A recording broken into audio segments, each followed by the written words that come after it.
Bwana Yesu asifiwe. Amina. Kwa jina naitwa Godfrey Mwalongo, ni mtumishi wa Mungu nayepatikana katika huduma Emmanuel Ministry. Leo tena kwa somo linahusu ndoto. Nini maana ya ndoto na tafsiri zake kibiblia? Ndoto ni lango kama malango mengine ambalo Mwenyezi Mungu amemwekea mwanadamu yoyote anaishi hapa chini ya jua, ili Mungu apate kuingia kwa mwanadamu, apate kuingia kwako na kufundisha kanuni, taratibu na sheria zake na njia zake, ili Mungu apate kumwokoa wewe na apate kuokoa wewe na wengine. Ndoto Mungu anakuonya hata mambo yatakayowapata wengine baadaye, ili Mungu apate kuokoa wewe, uwaombee na hao wengine. Ndoto Mungu anakuonya hata mambo yatakayowapata wengine baadaye, ili Mungu apate kuokoa wewe, uwaombee na hao wengine. Leo tunajifunza somo linahusu ndoto. Ukiota ndoto unakula mahindi, unaliona shamba la mahindi, mpunga, ngano, viazi, Mungu anakutazamisha nini? Shamba la mahindi, unakula mahindi, shamba la mahindi mabichi, unakula mahindi mabichi, viazi, mpunga. Mungu anakutazamisha juu ya kupokea kipato kutoka kwa wakati wa kustawi zaidi ya ulivyokuwa hapo kwanza. Kupokea kipato cha ustawi zaidi kuliko ulipokuwa hapo kwanza, hapo kwenye biashara yako, taasisi yako, kwenye kampuni yako, nyumbani kwako. Kupokea kipato cha ustawi zaidi kuliko ulipokuwa hapo kwanza. Mungu anakujulisha jiandae kupokea kipato cha ustawi zaidi kuliko ulipokuwa hapo kwanza. Anakujulisha ukisoma katika kitabu cha Mwanzo 26:12 Biblia inasema, Mwanzo 26:12 Biblia inasemaje?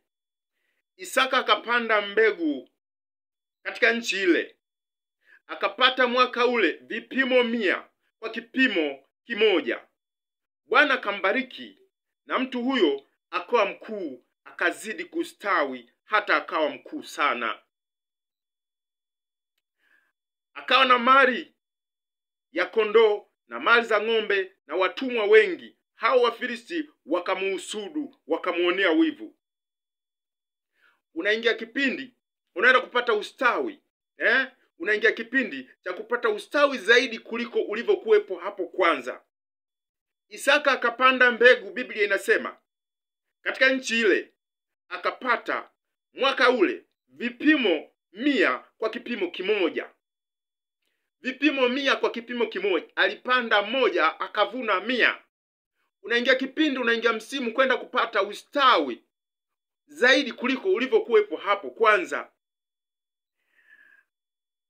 Isaka akapanda mbegu katika nchi ile, akapata mwaka ule vipimo 100 kwa kipimo kimoja. Bwana akambariki sana, na mtu huyo akawa mkuu, akazidi kustawi hata akawa mkuu sana.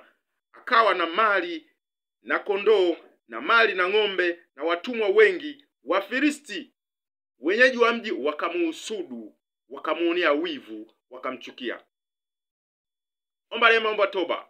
Kimkiri Yesu kwa kinywa chako, kwa ni Bwana na Mwokozi maisha yako, atakuokoa na roho zote zinazokuonea wivu, kijicho na choyo, kwa ajili ya kupata kipato cha ustawi zaidi kuliko ulivyokuwa hapo kwanza, hapo kwenye biashara, kwenye taasisi yako, kwenye nyumba yako, maishani mwako. Kwa jina la Yesu shetani akuache, kwa jina la Yesu shetani anguke, kwa jina la Yesu shetani asifanikiwe. Kwa choyo na wivu dhidi ya kipato au mapato ya kustawi na ustawi zaidi kuliko ulivyokuwepo hapo kwanza. Usiache kusubscribe, bonyeza kitufe cha kengele, subscribe, ili yale Mungu anakujulisha upate kujua muda sahihi na wakati sahihi. Mungu anasema na ujue ndoto, ili akuokoe na wale wote wanakuhusudu, wanakuonea wivu, wanakuonea vijicho na choyo, washindwe kwa jina la Yesu, wala wasifanikiwe. Hata wakati mwingine Mwenyezi Mungu akitujalia uwe na wakati mwema. Amen.